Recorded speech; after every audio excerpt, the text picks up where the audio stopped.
I remember my first River of Life, coming and finding Rollie working River of Life. I just thought that was real unusual because Rollie was always such a quiet person and so forth. But I kind of got to know him a little bit during that first River of Life. And then several years later, 2 years ago I guess it was now, I had the privilege of being a co-leader of a team with Rollie.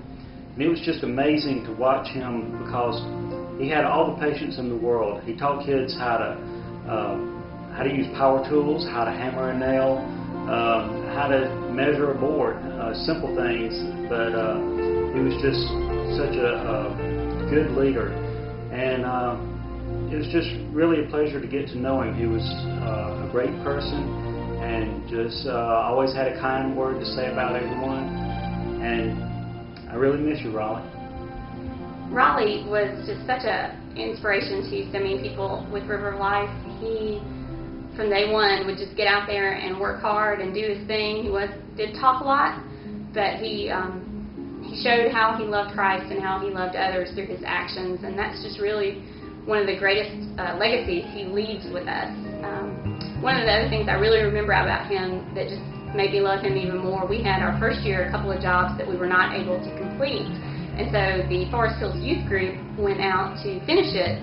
About a month later we took a Saturday and went, and Rollie made a point to find out when we were doing it and came with us and helped us on the job, and even did a few extra fix-its around this one woman's house that we had not even planned to do just because he saw it needed doing. And I just respect that so much about him, and I miss him so much, and I hate that we won't have him with us in person, but we know that he's watching out over us and that he's always going to be with us in this project.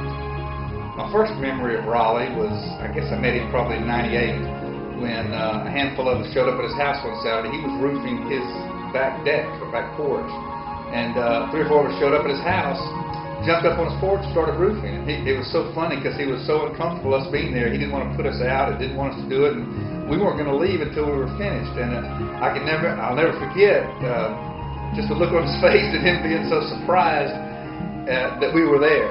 And little did I know that just 3 or 4 years later, he would be working so hard for us at River of Life. Our first River of Life in '03, he and I were on a crew together, a carpentry crew. I've never done carpentry in my life, and I watched Rollie as he led the kids. He was so patient, the way he would let them do power saws after he would instruct them.